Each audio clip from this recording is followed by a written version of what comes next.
It is the start of the month and the rent is due. Federal eviction protections, though, have expired, and now millions of Americans potentially face homelessness. Where am I going to live in the next 2 months? How are you going to pay your electricity, cell phone, food? It's hard. An estimated 11 million Americans are late on rent. Some already struggling to pay their bills. They may be out of a home as well. The Biden administration tried to extend that moratorium, but the CDC wasn't able to. Today, the White House is taking other steps trying to help renters.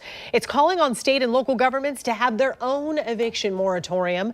The White House wants local governments to know they could use the Emergency Rental Assistance Program and money from the American Rescue Plan to help prevent evictions.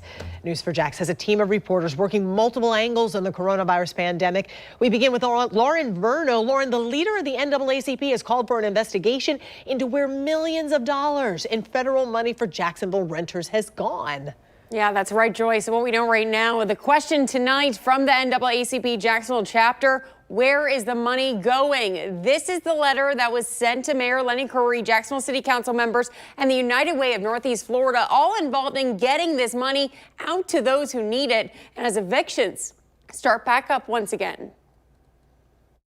A complete investigation and accountability. That is what the president of the Jacksonville branch NAACP, Isaiah Rumlin's letter calls for. None of us want to see another pandemic as it relates to homeless. According to the St. Johns County Clerk of Courts, since September of last year, there have been 312 eviction filings, although it's not clear how many have been paused by the moratorium. Clay County court officials say there are 43 eviction filings that have been on hold.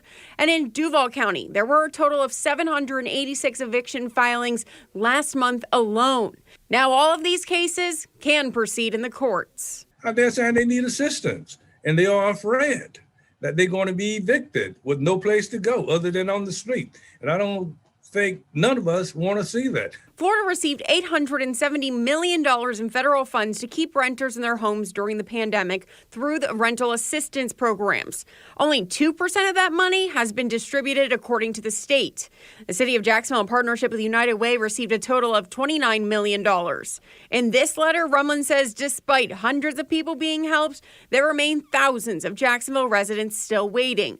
The United Way of Northeast Florida claims that the backlog is due to the need for more staff to review the applications. If they didn't have enough folks on staff, then they should have hired some people in order to assist them.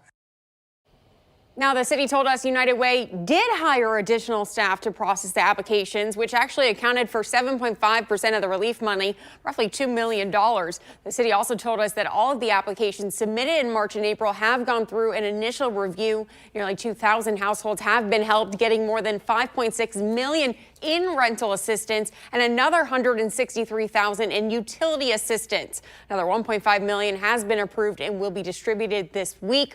Also, the city tells us the number one reason the process takes time is that the federal government sets guidelines for who gets the money, and they have to follow those rules, which is why they say more people have not received funding at this point. I'm consumer investigator Lauren Verno, Channel 4, the local station.